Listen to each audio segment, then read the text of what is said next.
Hello good morning to all of you. आज हम लोग जो है कि स्टार्ट कर रहे हैं मेंस्ट्रुएशन के थर्ड पार्ट को। ठीक है, इसमें हम लोग देखेंगे कि जो बचे क्वेश्चन मैं इसमें ले रहा हूँ, इससे पहले इसके बाद मैं 3D का क्वेश्चन लूँगा, जो कि आयतन, वक्र पृष्ठ क्षेत्रफल, संपूर्ण पृष्ठ क्षेत्रफल और चारों दीवारों का क्षेत्रफल के बारे में मैं बेसिक से लेकर उसका सवाल तक जाने का प्रयास करूँगा। तो चलिए, तो हम लोग जो है कि आगे बढ़ते हैं और देखते हैं कि सवाल का पैटर्न किस टाइप का है। तो चलिए, तो देखिए, तो ये सवाल है। पहला सवाल, किसी वर्ग की भुजा में 25% की कमी होती है, तो परिणाम स्वरूप नए वर्ग के क्षेत्रफल दिए गए क्षेत्रफल का अनुपात क्या होगा। तो देखिए, इसको कैसे बनाएंगे, तो यह ध्यान दें कि 25% की कमी, जब जब 25% की कमी होगी, 25% की कमी का मतलब होता है कि 1/4। 25% मतलब क्या था, 1/4। अगर 4 में से एक कम होगा तो कितना हो जाएगा, 3/4 होगा। होगा, बोलिए होगा। जब ये होगा तो आपका ये भी तब होगा। क्या हो गया, चलिए, हाँ। तो हम करते हैं क्या कि 3 और 4 लिख दिया मैंने। ठीक है, अब इसका स्क्वायर कर दीजिए। इसका स्क्वायर 3 3 9 और 4 4 16। 9:16 जहाँ पर होगा हम मारेंगे। आंसर क्या हो जाएगा मेरा, 9:16, जो कि ऑप्शन नंबर 3 है। क्लियर है ना। सवाल देखिए, अगर वहाँ माना कि एक्स करके करने जाइएगा तो आपका एग्जाम निकलने वाला नहीं है। ठीक है, आगे बढ़ते। एक वर्ग और एक आयत के क्षेत्रफल बराबर है। यदि वर्ग की भुजा 40 सेंटीमीटर है तो आयत की चौड़ाई 25 सेंटीमीटर है, तो आयत की लंबाई ज्ञात कीजिए। वर्ग की भुजा, वर्ग का और आयत का क्षेत्रफल क्या है, बराबर है। एक वर्ग और एक आयत का क्षेत्रफल बराबर है। तो देखिए, वर्ग का भुजा है 40, है ना। तो वर्ग का क्षेत्रफल होता है कि भुजा का स्क्वायर, और आयत का क्षेत्रफल जो होता है लेंथ इंटू ब्रेथ होता है। बस इसी को हम रख देंगे। 40 हो गया इसका जो है कि साइड, तो 40 गुना 40 हो जाएगा इसका क्षेत्रफल। और इसका आयत की चौड़ाई जिसमें कितनी है, तो 25 है। तो लंबाई क्या होगी, तो इसको कटा लीजिए इससे। 5 5 25, 5 8 40, फिर 5 8 40 कटा लीजिए, तो कितना हो जाएगा, 8 8 64, यानी 64 वर्ग सेंटीमीटर। ये हो जाएगा सेंटीमीटर स्क्वायर, मेरा क्या हो जाएगा, वर्ग सेंटीमीटर कहता है। एक भुजा अथवा सेंटीमीटर हो जाएगा। ठीक है, 64 सेंटीमीटर आपका करेक्ट आंसर हो जाएगा इसका। चलिए आगे हम लोग बढ़ते हैं। इसके अगला सवाल है, एक त्रिभुज का क्षेत्रफल 150 सेंटीमीटर स्क्वायर है। इसके आधार की ऊंचाई से अनुपात 3:4 है। देखिए, जबकि आधार 90 डिग्री पर अगर रहता है, किस पर, अगर 90 डिग्री पर परपेंडिकुलर रहता है यहाँ पर, तो ये इसका सूत्र क्या होता है, इसका सूत्र half into base into height होता है। ठीक है, तो हाफ बेस का रेशियो दिया हुआ है कितना, the area of triangle is 150 centimetre square, the ratio of its base is 3:4। तो 3x और 4x यहाँ मान लेंगे हम। क्यों मानेंगे, क्योंकि देखिए आपका 3 और 4 ही नहीं हो सकता है। ठीक है, क्योंकि ये रेशियो है। रेशियो 9 हो सकता है, 16 हो सकता है ना। तो यानी इसका एरिया कितना हो गया, 150 सेंटीमीटर स्क्वायर। इसको कटाइए तो 2 2 4 हो जाएगा, 2 3 6, 6x² का मान हो गया 150। तो इसको कटाइएगा तो 25 बार में कटेगा, तो x² का मान मेरा हो जाएगा कितना, 25। तो x का मान यहाँ से क्या निकल जाएगा, तो √25 हो जाएगा। √25 का क्या होगा, तो 5। क्लियर है, √25 का 5। तो आपका जो रेशियो था, साइड का रेशियो बेस और हाइट का, तो 3:, क्या था, 4 था। क्या था, तो 3:4 था। 3:4, तो 3:4, तो 3x 4x माने थे आप, तो x का मान आ गया 5। तो 5 से गुना कर लीजिए, 3 5 15 हो जाएगा। इसको 4 से गुना कीजिए, 5 से गुना कीजिए, क्या 3 4 5 20 हो जाएगा। यानी बेस तब कितना हो जाएगा मेरा, 15 सेंटीमीटर हो जाएगा। जहाँ ऑप्शन होगा 15 सेंटीमीटर को मारेंगे, आगे बढ़ेंगे, कितना हो जाएगा, 15 सेंटीमीटर। क्लियर है? तो चलिए आगे बढ़ते हैं। अगला सवाल है क्या कि यदि समांतर चतुर्भुज की आसन्न भुजाएं 4:5 के अनुपात में है जिनका परिमाप 180 सेंटीमीटर है। देखिए समांतर चतुर्भुज जो होता है ना, तो इस टाइप का होता है। देखिए ये इस टाइप का होता है, समान में अंतर रहेगा। यानी कि ये जो आयत को चिपटा कर देने पर बनता है, यानी ये लेंथ है तो ये लेंथ भी दोनों बराबर होगा, ये ब्रेथ है तो ये भी ब्रेथ दोनों बराबर होगा। दो लेंथ होगा दो ब्रेथ होगा। तो यानी कि ये अगर 4 5 कितना होगा 9 रेशियो। तो 9 रेशियो का अगर मान लेते हैं हम कितना 180 है ना, इसका आधा, क्योंकि दो लंबाई दो चौड़ाई है, तो एक एक पकड़ेंगे तो कितना हो जाएगा आधा हो जाएगा। तो इसका 9 बराबर 90 है ना, इसका आधा 90 हो जाएगा। तो 1 बराबर कितना हो जाएगा 10 होगा कि नहीं? तो इसीलिए कहता है कि द साइड्स आर, साइड्स क्या हो जाएगा जी 4 5 6, 4 10 से गुना कीजिए 40 हो जाएगा। इसको 10 से गुना कीजिए कितना हो जाएगा 50 हो जाएगा। यानी साइड कितना हो जाएगा 40 और 50 सेंटीमीटर, जो कि ऑप्शन नंबर ए है मेरा करेक्ट आंसर। आया समझ में? किसी को तकलीफ है तो देखें फिर से, क्लियर हो जाएगा। ठीक है, चलिए आगे बढ़ते हैं। आगे सवाल है एक समचतुर्भुज के विकर्ण 18 सेंटीमीटर और 12 सेंटीमीटर है का क्षेत्रफल है। देखिए जब समचतुर्भुज होता है ना, तो ये क्या बनता है वर्ग जैसे है ना, ये वर्ग, इस वर्ग को अगर चपटा कर दीजिएगा इस एंगल के रेस्पेक्ट में, तो वर्ग कैसा हो जाएगा इस टाइप का हो जाएगा। देखिए तो ये इस टाइप का हो जाएगा वर्ग। इसका सब साइड होगा क्या बराबर, लेकिन इसका विकर्ण देखिए तो बराबर होगा, अभी विकर्ण बराबर नहीं होगा।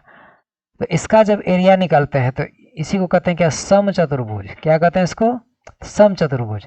तो इसका एरिया होता है, इस समचतुर्भुज का एरिया जब निकालते हैं हम लोग क्या करते हैं कि half into d1 into d2 करते हैं, हाफ इंटू d1 d2। ठीक है, तो हाफ d1 का मान मेरा कितना 18 सेंटीमीटर है, d2 का मान कितना है 12 सेंटीमीटर। कटा दीजिए इसको, 2 नाम 18, तो 12 नाम में कितना हो जाएगा 108 सेंटीमीटर का स्क्वायर हो जाएगा, जो कि ऑप्शन नंबर A1 नंबर है मेरा करेक्ट आंसर।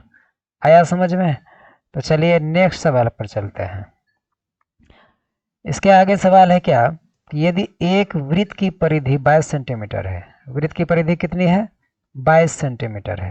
वृत्त का परिधि क्या होता है जी 2πr होता है ना, ये है 22 सेंटीमीटर, 2 से कटाइए क्या हो जाएगा 11 है ना, होगा ना। तो r बराबर क्या हो जाएगा 11/π हो जाएगा। बोलिए होगा कि नहीं?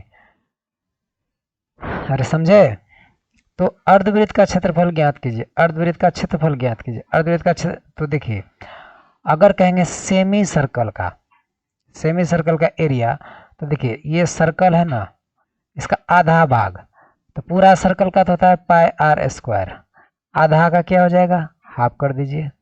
तो पाई आर का मान क्या रखे हैं 11/π गुना 11/π गुना 11/π कर लिए।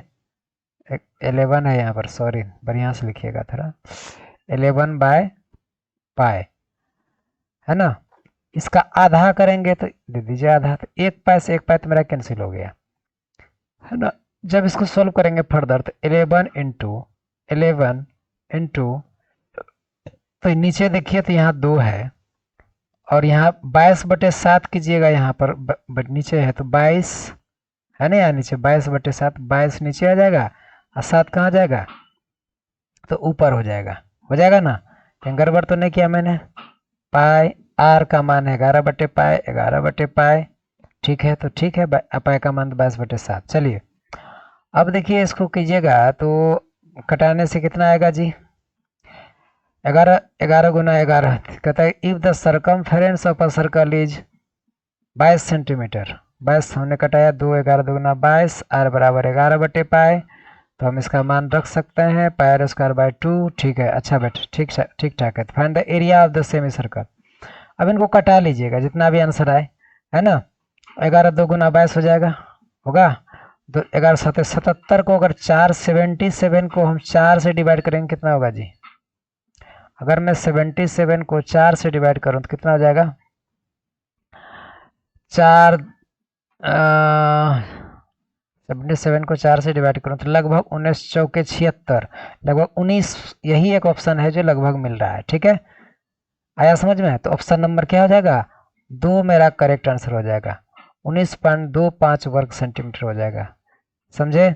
चलिए आगे बढ़ते हैं। किसी वृत्ताकार पहिए की त्रिज्या 1 इंटीजर 3/4 मीटर है, तो 11 किलोमीटर की यात्रा करने के लिए इसे कितने चक्कर लगाने होंगे? यहाँ ध्यान दीजिए, मान लीजिए लिया जाए यहाँ से एक रास्ता है जी, ये रास्ता है, इस पर चलना है। तो कोई भी चक्का जैसे घूमेगा, मान लीजिए ये चक्का है, ये घूम घूम के ना इसका दूरी तय करेगा जी। तो यानी इनका एक राउंड सर्कल में कितना दूरी तय करता है, तो ये अगर निकाल ले तो कितना सर्कल में यहाँ तक पहुंचेगा तो हमको पता चल जाएगा। चलेगा ना? चलेगा। तो इसीलिए हम क्या करते हैं, हम करते हैं क्या कि इस चक्का का पहले क्या निकाल लेते हैं? परिमाप, यानी सरकमफेरेंस। त्रिज्या मेरा दिया हुआ है, तो यानी परिमाप चक्का, ये गोला चक्का का अगर परिमाप निकालने जाए तो यहाँ से आर निकालना पड़ेगा पहले। तो क्या आर कितना है मेरा? आर कितना है? तो 1/3/4 मीटर है। 1 इंटीजर 3/4 मीटर मेरा क्या है? त्रिज्या है। तो इसका होता है 2πr, तो गुना 2 गुना 22/7 गुना आर कितना है इसका? 1/3/4, तो 4 1 4 3 7/4 हो जाएगा। होगा? 7 7 यहाँ कैंसिल आउट हो जाएगा, और 2 2 गुना 4, और 2 से यहाँ कटाइएगा तो 11 आ जाएगा। यानी मेरा आर कितना निकल के आया जी? आर आया कितना निकल के? ये 2πr। अब देखिए आर का मान तो यहाँ रखिए दिए थे, आर का मान तो रखिए दिए थे, यानी कि आ गया कितना मेरा? 11 मीटर। आर कहते हैं कि सरकमफेरेंस, सरकमफेरेंस मेरा निकल के आया 11 मीटर। आया 11 मीटर। क्या है? 11 मीटर जो ये राउंड जो बनाया चक्का है 11 मीटर से का लंबाई से बना है। तो एक चक्कर, एक राउंड जब घूमेगा तो 11 मीटर घूमेगा, घूमेगा ना जी। तो कहता है 11 किलोमीटर चलने के लिए। एक बात बताइए, 11 को एक किलोमीटर, 1 किलोमीटर अगर मैं बोलूँ तो इसमें कितना होता है? 1000 मीटर होता है। बोलिए होता है कि नहीं? तो बताइए कि एक हजार, 1 किलोमीटर में 1000, तो 11 किलोमीटर में कितना हजार होगा? तो 11 तो यहाँ है ही, 11 है ही ना, तो इसमें 3, यानी 11 किलोमीटर, 11 मीटर तो चलता है ही एक चक्कर में। तो 11 किलोमीटर अगर एक चक्कर में चलता है, देखिए लॉजिकली बात है, यहाँ कोई कैलकुलेशन नहीं करना है आपको। क्या करना है? अगर 11 किलोमीटर चलता है एक राउंड में, तो इसमें 3 जीरो अगर चिपका दें तो कितना हो जाएगा? 11,000 मीटर चलेगा। 11,000 चक्कर में जो है कि क्या पहुंच जाएगा ये? 11,000 कहीं पर है? 1100 मीटर जाता है, 11 मीटर जाता है। तो 11 मीटर जाता है एक चक्कर में, तो 11 मीटर को अगर 11,000 है तो 1100 होगा। सॉरी कहीं गड़बड़ हो गया मेरा। देखिए 11 मीटर है ना जी, इसको हम अगर किलोमीटर में बदले तो 1000 से भाग देंगे, है ना? होगा ना? तो यहाँ देखिए अब इसको भाग देते हैं कि 11 कितना है? 11 किलोमीटर, 11,000 है। इसको हम भाग दे देंगे 11/1000। 11 एक हजार होता है इसमें किलोमीटर, 11 किलोमीटर। इसको जब भाग देंगे किससे? ये 11/1000 से, तो ऊपर चले जाएगा, तो 11 11 यहाँ क्या हो जाएगा? कैंसिल हो जाएगा यहाँ पर। तो कितना चक्कर हो जाएगा? 1000 चक्कर में ये पहुंच जाएगा। कितना चक्कर में पहुंच जाएगा? तो 1000 चक्कर जहाँ होगा वो होगा आंसर। आया समझ में? कोई दिक्कत है ना? देखिए यहाँ हुआ क्या, बात समझे यहाँ थोड़ा, फिर से मैं समझाता हूँ आपको। देखिए इसको जल्दीबाजी में कैसे करेंगे। 1/3/4 है तो 7/4 हुआ 7/4 क्या हो गया? आर हो गया। पाई 22/7, 2 इसको 2 से गुना कर दीजिए, 2 2 4 और 7 7 खत्म, 11 2 22 हो गया। हो गया यहाँ हो गया क्या मेरा? 11 हो गया क्या मीटर। 11 मीटर को अगर हम किलोमीटर में बदल लें तो क्या हो जाएगा? 1000 से भाग दे देंगे, तो इतना इतना किलोमीटर हो गया ये। चक्का का एक साइकिल में, तो यानी चलना कितना है, 11 किलोमीटर चलना है। तो 11 किलोमीटर में 11 इतना से भाग अगर दे देंगे, ऊपर चले जाएगा नहीं ये, तो 11 11 खत्म हो जाएगा। क्या बचेगा मेरा, 1000 बचेगा। आया समझ में? तो आप ऐसे कर लीजिएगा वहाँ, ठीक है। ये हम समझाने में इतना जो है ना, जो है कि देर कर दिया आपको। चलिए, समझे कि नहीं? अगर समझ गए तो आगे बढ़ते हैं, ठीक है। चलिए, तो ठीक है। नेक्स्ट, ये क्या हो गया भाई, भाई भाई भाई, हाँ हाँ हाँ हाँ हाँ। चलिए आगे बढ़ते हैं। और सवाल नहीं है क्या? ओ, लास्ट ही सवाल था ये। तो चलिए, आप लोगों को वॉच करने के लिए धन्यवाद। और हम 3D का जो है कि अब 3D का जो कि होगा, जो वॉल्यूम वॉल्यूम हो गया, TS से टोटल सरफेस एरिया हो गया, CS से कर्व सरफेस एरिया हो गया, और सारे जो ट्रेंडिंग क्वेश्चंस हैं, है ना, मैं अपने अंदाज में लाने का प्रयास करूंगा। वो जो है कि हर बार के मैं कुछ भी नहीं करूंगा, जैसा कि आपको लगेगा कि आप क्लास में बैठकर क्लास में पढ़ रहे हैं, ठीक है। मेरी कोशिश रहेगी कि आप परेशान ना हो, है ना। तो आप लोगों को वॉच करने के लिए धन्यवाद। Thank you. ठीक है।